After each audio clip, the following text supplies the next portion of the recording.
নমস্কাৰ যদি আপোনালোকৰ ঘৰৰ ৰেচন কাৰ্ডত কোনো সদস্য বা সদস্যাৰ নাম নাই তেন্তে এতিয়া আপোনালোকে 15 জুলাইৰ ভিতৰত সেই সদস্য বা সদস্যজনৰ নাম ৰেচন কাৰ্ডত উঠাব পাৰিব। সো আজিৰ ভিডিঅ'ত কেনেকৈ আপোনালোকে ৰেচন কাৰ্ডত নাম উঠাব, আপোনালোকে ফৰ্ম ক'ত পাব, ডকুমেণ্টছ কি লাগিব আৰু ফৰ্মখন কেনেকৈ আপোনালোকে ফিল আপ কৰিব তাৰ A to Z ডিটেইলছ এই ভিডিঅ'ত দেখুৱাই দিম। তো ভিডিঅ'টো শেষলৈকে চাব আৰু যদি আপুনি আমাৰ চেনেল নতুন চেনেলটো ছাবস্ক্ৰাইব কৰি বেল আইকনটো প্ৰেছ কৰি ল'ব, তাতে আহিবলগীয়া এনে ধৰণৰ গুৰুত্বপূৰ্ণ তথ্যমূলক ভিডিঅ'ৰ নটিফিকেশ্যন আপোনালোকে মিছ নকৰে।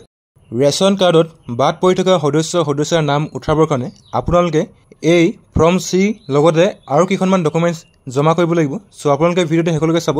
সো সেই ডকুমেণ্টছ কেইখন আপোনালোকে ক'ত পাব বা কেনেকৈ ফিল আপ কৰিব ভিডিঅ'ৰ শেষত আপোনালোক কৈ দিম। তো যদি আপোনালোকে নতুনকৈ এপ্লাই কৰিব বিচাৰে তেতিয়াহ'লে আপোনালোকে ফৰ্ম C খন ফিল আপ কৰিব লাগিব, বা যদি আপোনালোকৰ ৰেচন কাৰ্ডত কোনো সদস্যাৰ নাম উঠাব বিচাৰে তেতিয়াও আপোনালোকে এই ফৰ্ম C খন ফিল আপ কৰি জমা দিব লাগিব। সো কেনেকৈ আপোনালোকে এই ফৰ্মখন ফিল আপ কৰিব তাৰ বিষয়ে চাই লওঁ আহক।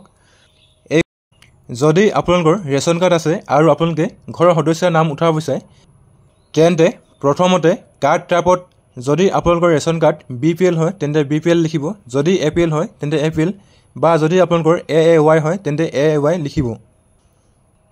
কাৰ্ড নম্বৰত আপোনালোকৰ যদি ৰেচন কাৰ্ড নম্বৰ 18100 পৰা আৰম্ভ হয় সেই নম্বৰটো ইয়াত আপোনালোকে শুদ্ধকৈ লিখিব। তাৰপিছত ইয়াত আপোনালোকে particulars of the head of the family ছেকশ্যনটো ফিল আপ কৰিব লাগিব।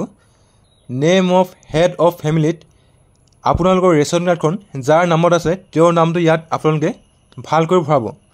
তাৰপিছত ইয়াত আপোনালোকৰ মাডাৰ্ছ নেম আৰু ফাদাৰ্ছ নেমটো ভৰাই দিব। স্পৌছ নেমত আপোনালোকৰ যিগৰাকী হাজবেণ্ড সেই হাজবেণ্ডৰ নামটো ইয়াত আপোনালোকে ভৰাব। তাৰপিছত জেণ্ডাৰত আপোনালোকে ফিমেল ভৰাব।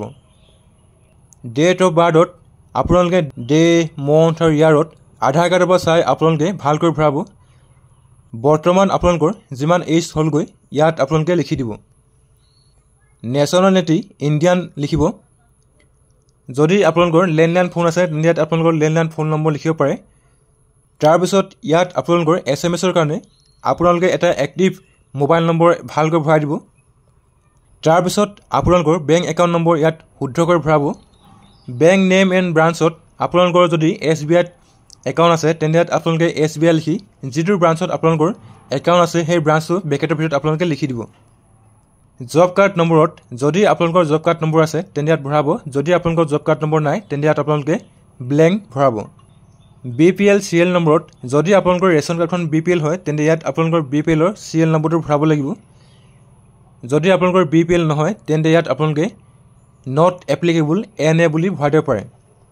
তাৰপিছত আপোনালোকে প্ৰেজেণ্ট এড্ৰেছৰ ছেকশ্যনটো ফিল আপ কৰিব লাগিব।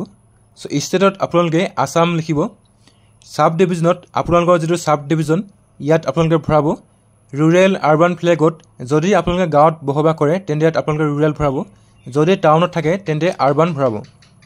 GP টাউন VC DCত যদি আপোনালোকে গাঁৱৰ হয় তেন্তে আপোনালোকে গাঁও পঞ্চায়ত ইয়াত লিখি দিব পাৰে, যদি আপোনালোকে টাউনত থাকে তেন্তে আপোনালোকে VC DC ভৰাব। Status of residence own house rented হাউচত আপোনালোকে অ'ন লিখিব OWN, যদি আপোনালোকে ৰেণ্টেড হাউচত থাকে তেন্তে আপোনালোকে ৰেণ্টেড হাউচ বুলি লিখিব পাৰে। Name of house owner for rented হাউচত আপোনালোকে একো ভৰাব নালাগে, বা ইয়াত আপোনালোকে NA ভৰাই দিব পাৰে। লেণ্ডমাৰ্ক লোকেলিটি কলনীত যদি আপোনালোকে লেণ্ডমাৰ্ক দিব বিচাৰে তেন্তে লেণ্ডমাৰ্ক দিব পাৰে। তাৰপিছত আপোনালোকৰ এৰিয়াৰ যিটো পিনক'ড ইয়াতে আপোনালোকে ভৰাই দিব। চেঞ্চাছ হাউচ নম্বৰত আপোনালোকৰ ঘৰৰ নম্বৰটো ভৰাব লাগিব। চ' যদি আপোনালোকে ঘৰৰ নম্বৰটো নাজানে তেন্তে পুৰণা ৰেচন কাৰ্ডৰে আপোনালোকৰ ঘৰৰ নম্বৰটো পাই যাব। চ' সেই ঘৰৰ নম্বৰটো ইয়াত আপোনালোকে ভৰাই দিব। তাৰপিছত আপোনালোকৰ ইলেকশ্যনৰ ডাটা ছেকশ্যনটো ফিল আপ কৰিব লাগিব। লোকসভা কনষ্টিটুৱেঞ্চিত আপোনালোকৰ যিটো লোকসভা কনষ্টিটুৱেঞ্চি ইয়াত আপোনালোকে ভৰাব। তাৰপিছত আপোনালোকৰ যিটো এছেম্বলি কনষ্টিটুৱেঞ্চি ইয়াত আপোনালোকে ভৰাই দিব। ইয়াৰ অফ ভোটাৰ লিষ্টত আপোনালোকে 2018 পৰা 2025লৈকে যিকোনো এখন ভোটাৰ লিষ্ট আপোনালোকে দিব পাৰে। চ' যিটো চনৰ আপোনালোকে ভোটাৰ লিষ্ট দিছে সেই চনটো আপোনালোকে ইয়াত ভৰাই দিব। নম্বৰ অফ পলিং ষ্টেচনত আপোনালোকে যিটো চেণ্টাৰত ভোট দিব যায় সেই ভোট চেণ্টাৰত আপোনালোকৰ যিটো নম্বৰ ইয়াতে আপোনালোকে ভৰাব। নেম অফ পলিং ষ্টেচনত আপোনালোকে যিটো ষ্টেচনত ভোট দিয়ে তাৰ ষ্টেচন নামটো ইয়াত আপোনালোকে লিখি দিব। তাৰপিছত ইয়াত আপোনালোকৰ CL number under polling station as per voters লিষ্টত আপোনালোকে পলিং ষ্টেচনৰ CL নম্বৰটো ভৰাব। House number as per voter লিষ্টত আপোনালোকৰ যিটো ঘৰৰ নম্বৰ ইয়াত আপোনালোকে ভৰাই দিব। তাৰপিছত আপোনালোকৰ যদি পাৰ্মানেণ্ট এড্ৰেছ আৰু প্ৰেজেণ্ট এড্ৰেছ ছেম হয় তেন্তে ইয়াত আপোনালোকে এই বক্সত ৰাইট টিক কৰিব। যদি আপোনালোকৰ পাৰ্মানেণ্ট এড্ৰেছ আৰু প্ৰেজেণ্ট এড্ৰেছ ছেম নহয় তেন্তে ইয়াত আপোনালোকে ডিফাৰেণ্ট এড্ৰেছটো ভৰাব লাগিব। ওপৰত আপোনালোকৰ ৰেচন কাৰ্ডখন যাৰ নামত আছে তেওঁৰ এখন ইয়াত পাছপৰ্ট চাইজ ফটো লগাব। এইখন হৈছে আপোনালোকৰ 2 নম্বৰ পেজ। ইয়াত আপোনালোকে প্ৰফেশ্যনেল ডিটেইলছ ভৰাব লাগিব। অকুপেশ্যনত কাল্টিভেশ্যন ভৰাব। টোটেল এনুৱেল ইনকামত আপোনালোকৰ বছৰত মুঠ যিমান আয় হয় ইয়াতে আপোনালোকে ভৰাব। যদি আপোনালোকৰ 1.5 লাখ হয় 1.5 লাখ ভৰাব। যদি আপোনালোকৰ 2 লাখ হয় 2 লাখ ভৰাই দিব। আধাৰ কাৰ্ড ডিটেইলছত আপোনালোকৰ ৰেচন কাৰ্ডখন যাৰ নামত আছে তেওঁৰ আধাৰ কাৰ্ড নম্বৰ ইয়াত ভৰাব। আধাৰ কাৰ্ড লিংক মোবাইল নম্বৰ আপোনালোকৰ আধাৰ কাৰ্ডত যিটো মোবাইল নম্বৰত লিংক হৈ আছে সেই নম্বৰটো ইয়াত আপোনালোকে ভৰাব লাগিব। তাৰপিছত যদি আপোনালোকৰ LPG গেছ কানেকশ্যন আছে তেন্তে ইয়াত আপোনালোকে LPG গেছ কানেকশ্যনৰ ডিটেইলছবোৰ ভৰাব লাগিব। ইয়াত আপোনালোকৰ কোম্পানীৰ name, gas agency name, consumer number সকলো ভৰাব লাগিব। যদি আপোনালোকৰ LPG গেছ কানেকশ্যন নাই তেন্তে ইয়াত আপোনালোকে নট এপ্লিকেবল এনে ভৰাই দিব। তাৰপিছত ইয়াত আপোনালোকে যিটো সুলভ মূল্যৰ দোকানৰ পৰা আপোনালোকৰ ৰেচনখিনি আপোনালোকে আনে সেই দোকানখনৰ নামটো ইয়াত ভৰাই দিব। By whom the existing family identity card ration card has been issued আপোনালোকৰ ৰেচন কাৰ্ডখন যাৰ নামত আছে তেওঁৰ নামটো ইয়াত আপোনালোকে ভৰাব লাগিব। এটেচ এনক্ল'জাৰত copy of existing ration card ইয়াত আপোনালোকে ৰাইট টিক কৰিব। Detail particulars of family members in annexure আইত ৰাইট টিক কৰিব। Copies of birth certificate of minor members below' 10 years in age যদি আপোনালোকৰ সৰু ল'ৰা ছোৱালী আছে যাৰ বয়স 10 বছৰ তলত আৰু তেওঁৰ যদি ৰেচন কাৰ্ডৰ নাম নাই আৰু তেওঁৰ নামটো এতিয়া আপোনালোকে ৰেচন কাৰ্ডত উঠাব বিচাৰে তেন্তে সেই ল'ৰাটো বা ছোৱালীজনীৰ বাৰ্থ চাৰ্টিফিকেট প্ৰয়োজন হ'ব। যদি আপোনালোকৰ বাৰ্থ চাৰ্টিফিকেট আছে তেন্তে ইয়াত ৰাইট টিক কৰিব। Documents required to be enclose along with this ফৰ্মত detailed particular of family members in annexure আইত ৰাইট টিক কৰিব। Copies of birth certificate of minor members ইয়াত আপোনালোকে যদি মাইনৰ মেম্বাৰ আছে তেন্তে ৰাইট টিক কৰিব। Certified copy of relevant page of voter list in 2028ত ৰাইট টিক কৰিব। Copy of tax pay land ৰেভিনিউত আপোনালোকে ৰাইট টিক কৰিব। ইয়াত আপোনালোকে পান কাৰ্ডখন দিব লাগিব। Address proof attach copy of PAN card, driving licence, bank passbook, post office passbook, municipal holding receipt, electricity bill, telephone bill ইয়াত আপোনালোকে ৰাইট টিক কৰিব। তাৰপিছত আপোনালোকৰ ৰেচন কাৰ্ডখন যাৰ নামত আছে তেওঁৰ নামটো ইয়াত আপোনালোকে শ্ৰীমতী ফুল নেমটো ইয়াত ভৰাই দিব। এইখন হৈছে আপোনালোকৰ 3 number page. Family identity card ration card data entry form. Card টাইপত আপোনালোকৰ ৰেচন কাৰ্ডখন যিটো টাইপ হয় যদি BPL হয় তেন্তে BPL লিখিব। তাৰপিছত ইয়াত আপোনালোকৰ ৰেচন কাৰ্ডৰ নম্বৰটো ভৰাব। যিকেইজন সদস্যাৰ ৰেচন কাৰ্ডৰ নাম নাই আৰু আপোনালোকে এতিয়া ৰেচন কাৰ্ডৰ নাম উঠাব বিচাৰে তেওঁলোকৰ এখন ফটো ইয়াত লগাব। তাৰপিছত নামটো লিখিব, আধাৰ কাৰ্ড নম্বৰ লিখিব। যদি ল'ৰা হয় তেন্তে মেল লিখিব, যদি ছোৱালী হয় তেন্তে ফিমেল F লিখিব। ডেট অফ বাৰ্থত যিটো তাৰিখত জন্মগ্ৰহণ কৰিছে ডে, মন্থ আৰু ইয়াৰত আপোনালোকে লিখি দিব। এজত বছৰটো লিখিব। তাৰপিছত ইয়াত ফাদাৰ্ছ নেম, মাদাৰ্ছ নেম লিখিব। ৰিলেশ্যনশ্বিপ উইথ এপ্লিকেণ্টত যদি ল'ৰা হয় চন লিখিব, যদি ছোৱালী হয় ডটাৰ লিখিব। নেশ্যনেলিটিত ইণ্ডিয়ান লিখিব।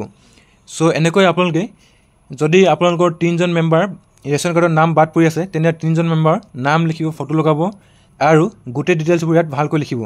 এইটো হৈছে আপোনালোকৰ 4 নম্বৰ একন'লেজমেণ্ট পেজ। ইয়াত আপোনালোকৰ ফুল নেমটো লিখিব। তাৰপিছত এখন পাছপৰ্ট চাইজ ফটো লগাব। ফৰ এক্সিষ্টিং ৰেচন কাৰ্ড নম্বৰত আপোনালোকৰ ৰেচন কাৰ্ড নম্বৰটো ভৰাব। তাৰপিছত আপোনালোকৰ ৰেচন কাৰ্ড টাইপটো লিখিব। Documents required to be enclose along with this from tick বক্সত কপি অফ এক্সিষ্টিং কাৰ্ডত ৰাইট টিক কৰিব। Detail particulars of family member in annexure আইত ৰাইট টিক কৰিব। Copies of birth certificate of minor members below' 10 yearsত আপোনালোকৰ যদি birth certificate লাগে তেন্তে বাৰ্থ চাৰ্টিফিকেট ৰাইট টিক কৰিব। তাৰপিছত এই ফৰ্মকেইখনৰ লগতে আপোনালোকে এখন এপ্লিকেশ্যন লিখিব লাগিব আৰু সেই এপ্লিকেশ্যনখনত আপোনালোকৰ গাঁও পঞ্চায়তৰ ছেক্ৰেটেৰীৰ চহী আৰু চিল মৰা থাকিব। এইখন হৈছে ৰেচন কাৰ্ডত বাদ পৰি থকা সদস্যাৰ নাম উঠাবৰ বাবে কৰা আবেদন বা এপ্লিকেশ্যন।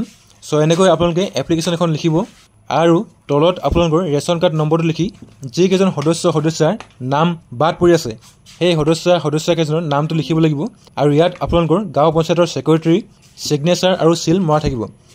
এই ফৰ্ম আৰু এপ্লিকেশ্যনৰ লগতে আপোনালোকৰ ৰেচন কাৰ্ডৰ xerox copy, Aadhaar card, PAN card, voter card আৰু যিকেইজন সদস্যৰ নাম আপোনালোকে ৰেচন কাৰ্ডত উঠাব বিচাৰে তেওঁলোকৰ Aadhaar card, PAN card, voter card, যদি 10 বছৰ তলৰ হয় তেন্তে বাৰ্থ চাৰ্টিফিকেট এই গোটেই ডকুমেণ্টছবোৰ আপোনালোকে ছেল্ফ এটেষ্টেড কৰিব আৰু আপোনালোকে ব্লকত বা আপোনালোকে যিখন দোকানৰ পৰা ৰেচন আনে সেই দোকানত গৈ আপোনালোকে এজেণ্টজনক জমা দিব আৰু আপোনালোকৰ যি ৰেচন কাৰ্ড বাদ পৰি থকা সদস্যৰ নাম উঠি যাব। চ' এনেকৈ আপোনালোকে বাদ পৰি থকা ৰেচন কাৰ্ডত নতুন সদস্যৰ নাম উঠাব পাৰে। আজিৰ ভিডিঅ'ত ইমানে আছিল। যদি আপোনালোকে ভিডিঅ' চাই ভাল পালে তেন্তে ভিডিঅ'টো লাইক কৰিব আৰু আপোনালোকৰ বন্ধুবৰ্গৰ লগত ভিডিঅ'টো শ্বেয়াৰ কৰিব।